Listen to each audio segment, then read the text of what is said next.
called upon Dionysus. I, Midas, call the Almighty One. Art thou desirous of something more, Midas? Yes, O powerful Dionysus. I have a most grievous want. Art thou not satisfied? I gave thee a choice of any wish being fulfilled, because thou hadst rendered me a most pleasing service. Thou asked that I grant thee power to turn everything thou touched to gold. True, O mighty one, and thou didst give me that power. Everything I touch turns to solid gold. Well, why art thou not satisfied? The power has become a curse, O most powerful one. Even my food turns to solid gold when I would eat it. Take away, I pray thee, this cursed talent, or I shall die. Foolish one, bathe thyself in the river Pactolus, and thou shalt lose thine golden power.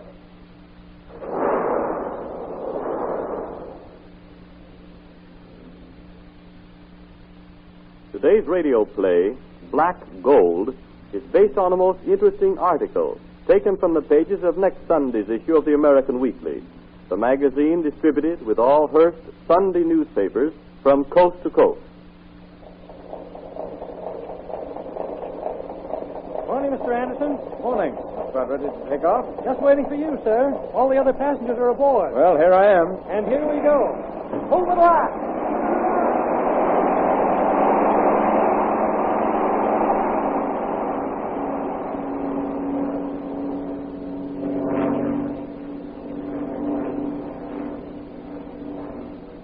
Would you like some tea and wafers, miss?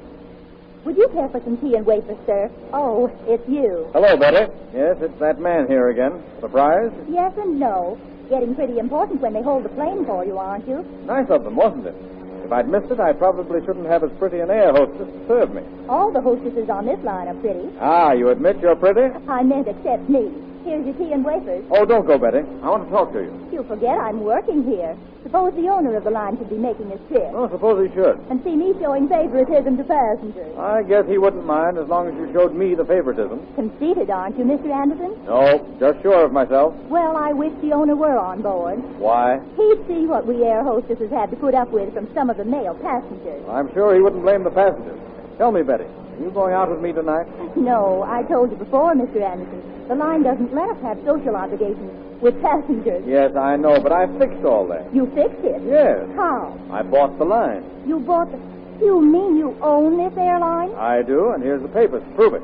I've made so many trips trying to date you up that I finally decided to buy the darned line. Now, you can't refuse to go out with a man who owns it. Can't I? Well, I'm going to. What? You'd risk your job? I've lost jobs before saying no. It's nothing new. Well, it was a nice job while it lasted. Oh, now, hold on, Betty. Now, don't take it like that. You haven't lost your job. Well, you said... I said you'd risk your job. I just wanted to find out if you would. But you don't have to. That's mighty decent of you, Mr. Anderson. Oh, forget it. The joke's on me.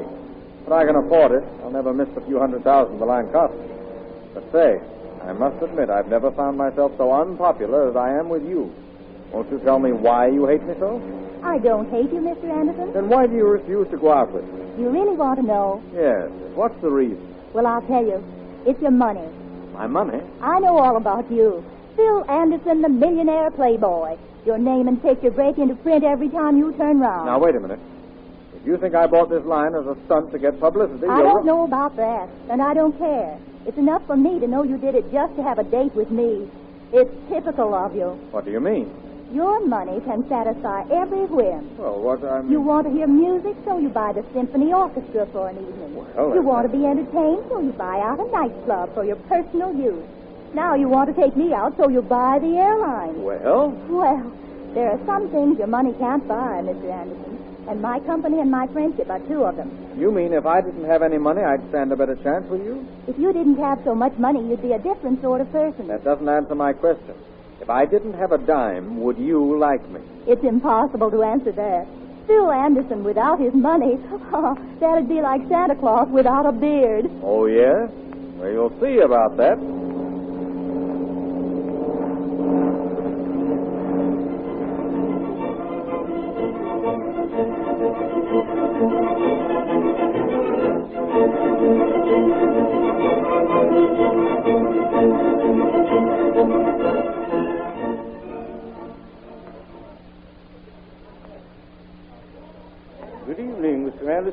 Going to try your luck again tonight? You bet I am. And the stakes will be plenty high. Good. I hope you win, Mr. Anderson. You mean you hope you do? So do I. Very kind of you, but... It's not kind of me at all. It's true. I'm here to drop all your house can take me for. Will it be roulette or blackjack? Neither. I'll try the dice.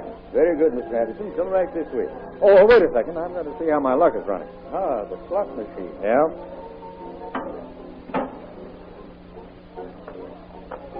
You lose that quarter, Mr. Anderson. Good. We'll try 2 out of 3.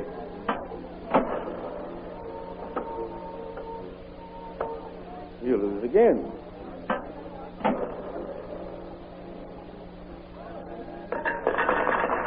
And win. A royal flush.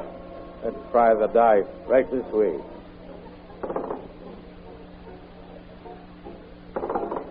Well, I'm through. Give Mr. Anderson the dice, Fred. Yes, sir. Here you are, Mr. Anderson. Thanks. I'll shoot 10,000. 10,000? Mr. Anderson is okay, Fred. Yes, sir. Well, your bet's covered, Mr. Anderson. Roll them. A natural. 4 and 3. You win, Mr. Anderson. Let her ride. You're faded again. Rolling. Your point is 4, Mr. Anderson. Well, I ought to lose on that. 4. You made your point. You won again. Yeah, and I wanted to lose. Well, this ought to do it. My whole pile rides. Well, that's a pretty big bet, Mr. Anderson. Why not draw it down? What for? I said I wanted to lose it, didn't I? Yes, but... Well, what difference does it make how it's done? Shoot the work. Okay, boss? Cover his bet, Fred.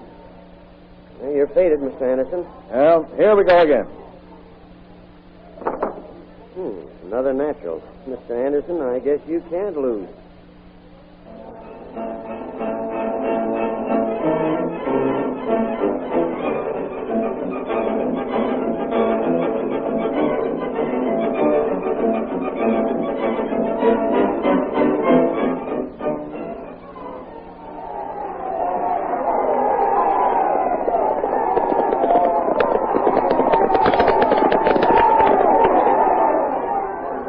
Safe win. All alone second. Sweeper third.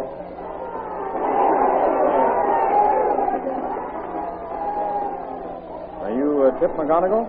Yeah, why? What's the likely number in the next race? Your guess is as good as mine, pal. Oh, I guess I should have introduced myself. I'm Phil Anderson. Barney said to look you up. Barney did? Yeah. Well, why don't you say so in the first place? Oh, Barney. Ain't seen him in a month of dog days. How is he? Barney? Oh, he's fine. Jeepers, I can see him now. Boots near in his lapel, his glasses hung over his shoulders, striped trousers. Oh, boy, what a looker. there's And last time I see Barney, he had some burlicue queen with him. A big blonde mama. But I can't remember her name now. Rosie? No, Tilly? No, that wasn't Hey, it. there goes the bugle. They're going to the Well, post. it don't matter what her name was. Boy, how he was treating the guys in the clubhouse. Yeah, I'm sure. Barney sure was a good spender while he had it. I'm sure of that, yes. You were going to tell me, Tip, about a horse in the next race. Oh, yeah.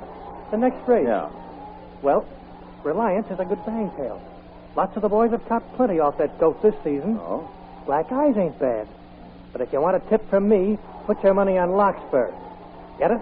Larkspur. You think that's the one for the next race, do you? That's the one my money's on. Now, what about that one down there, Agitator? That goat? Say, he'll sit down and wait for the others to come in. He ain't even in show money. Oh, Tip. Yeah? They're lining up for this race. Will you do me a favor? Sure. Take this 10,000 to one of the bookies and place it on Agitator. On Agitator? To win. Holy... Hurry, they're at the barrier. I'll be right back. Come on now, boys. Stop stalling. Line them up there. You're number 3. Get back there. Come on, Murphy. What's the matter with you? Get in the line. Well...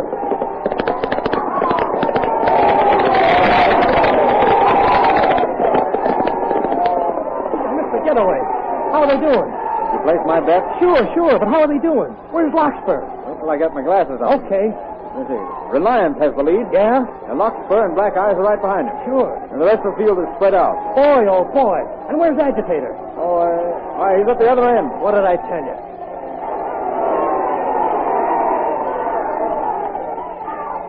And now they're on the far side of the track. Yeah? Reliance still holds the lead. Right. Larkspur's creeping up.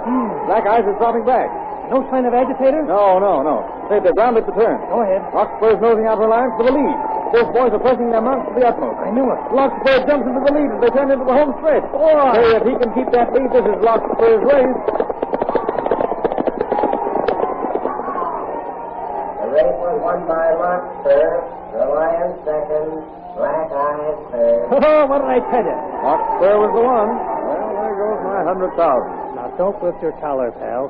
Tip McGonigal wouldn't see a pal lose his dough. I bet you roll on Larkspur.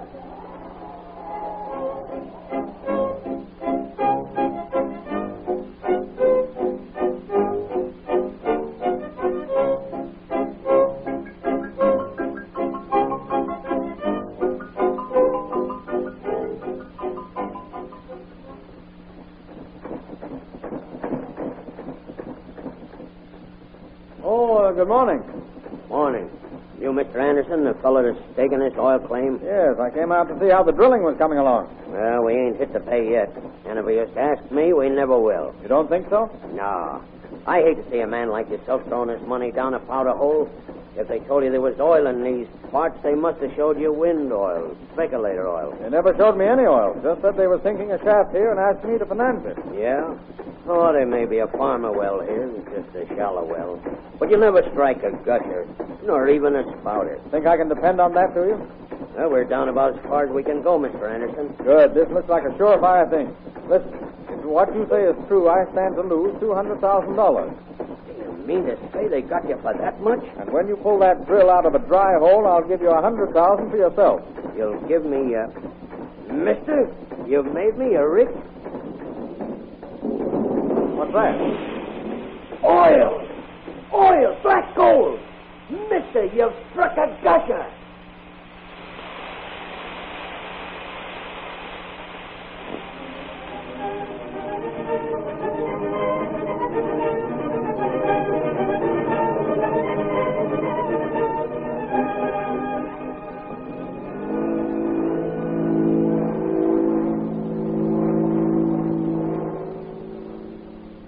Would you like some tea and wafers? Oh, it's you again. Yes, like a bad penny, always turning up. But I wanted to see you again, Betty. Really? Really. I'd hoped to be a poor man when I saw you again. And you're not? No, I'm richer than ever. But I've tried hard to lose my money. I can't. It's black gold. Everything I turn to brings me more. Please take pity on me. Marry me and help me spend it.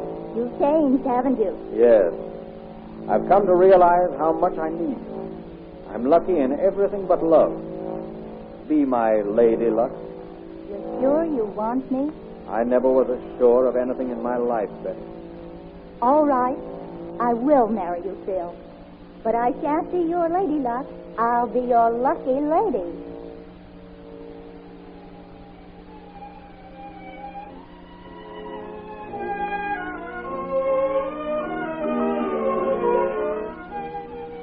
The radio play to which you have just listened was suggested by one of the many interesting stories and articles appearing in next Sunday's issue of the American Weekly, the magazine distributed with all Hearst Sunday newspapers from coast to coast. This is Wentworth announcing, and turning the microphone over to your own announcer, who has an interesting message for you.